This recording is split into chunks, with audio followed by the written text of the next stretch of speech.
আজ বানাবো কাঁচা আমের আমসত্ত্ব। তার জন্য কাঁচা আম নিয়ে নিয়েছি, সেটাকে কেটে ভালোভাবে ধুয়ে ভালোভাবে সেদ্ধ করে নিতে হবে।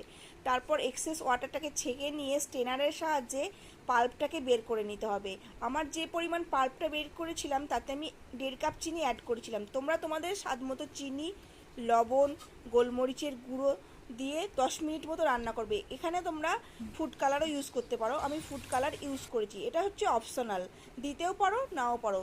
এছাড়া চিলি ফ্লেক্সও অ্যাড করতে পারো।